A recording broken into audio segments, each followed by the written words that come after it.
Hi hello welcome to footy arena. Spanish വമ്പന്മാരായ FC Barcelona ഒരൽപ്പം ബുദ്ധിമുട്ടിപ്പോൾ അനുഭവിക്കുന്നുണ്ട്. നമുക്കറിയാം, അവസാനമായി കളിച്ച 2 മത്സരങ്ങളിലും അവർ പരാജയപ്പെട്ടു. ലഗാനസിനെതിരെയുള്ള മത്സരത്തിൽ ഏകപക്ഷീയമായ 1 ഗോളിന് തോറ്റു. അതിനുശേഷം അത്ലറ്റിക്കോ മാഡ്രിഡ് 1-നെതിരെ 2 ഗോളുകൾക്കാണ് ബാഴ്സയെ പരാജയപ്പെടുത്തിയത്. ലഗാനസിനെതിരെയുള്ള മത്സരത്തിൽ അവർക്ക് തിരിച്ചടി ഏൽപ്പിച്ച ഒരു കാര്യം സംഭവിച്ചിരുന്നു. ബാഴ്സയുടെ യുവ പ്രതിഭയായ ലാമിൻ യമാലിന് പരിക്കേൽക്കുകയായിരുന്നു. ആംഗിൾ ഇഞ്ചുറി ആയിരുന്നു അദ്ദേഹത്തിന് ഏറ്റിരുന്നത്. തുടർന്ന് അദ്ദേഹം കളിക്കളത്തിന് പുറത്തായി എന്നുള്ളതാണ്. ഏതായാലും ബാഴ്സലോണ ഇനി അടുത്ത മത്സരം കളിക്കുക ജനുവരി 4-ാം തീയതി കോപ്പ ഡെൽ റേയിലാണ്.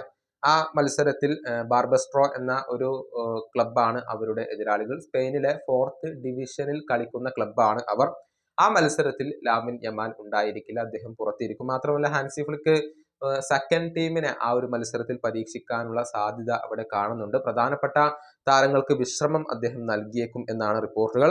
കാരണം സ്പാനിഷ് സൂപ്പർ കപ്പിന്റെ സെമി ഫൈനൽ മത്സരമാണ് പിന്നീട് അവരെ കാത്തിരിക്കുന്നത്. അതായത് ജനുവരി 8-ാം തീയതി അർദ്ധരാത്രി ഇന്ത്യൻ സമയം 12:30 അത്ലറ്റിക് ക്ലബ്ബുമായി സ്പാനിഷ് സൂപ്പർ കപ്പിന്റെ സെമി ഫൈനൽ പോരാട്ടം FC ബാഴ്സലോണ കളിക്കുന്നുണ്ട്. അത് സൗദി അറേബ്യയിൽ വെച്ചുകൊണ്ടാണ് ആ മത്സരം നടക്കുക.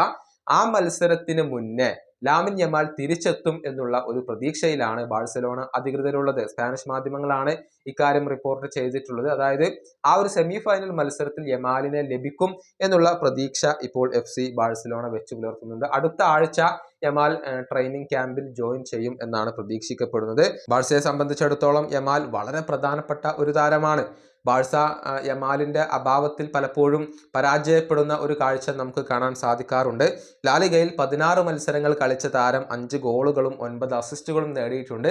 അടുത്ത സെമി ഫൈനൽ മത്സരത്തിൽ അദ്ദേഹം തിരിച്ചെത്തുകയാണെങ്കിൽ അത് ബാഴ്സയെ സംബന്ധിച്ചിടത്തോളം ഏറെ ഗുണകരമാകുന്ന ഒരു കാര്യമായിരിക്കും. ഈ വീഡിയോ അവസാനിപ്പിക്കുന്നു. അടുത്ത വീഡിയോയുമായി വീണ്ടും കാണാം.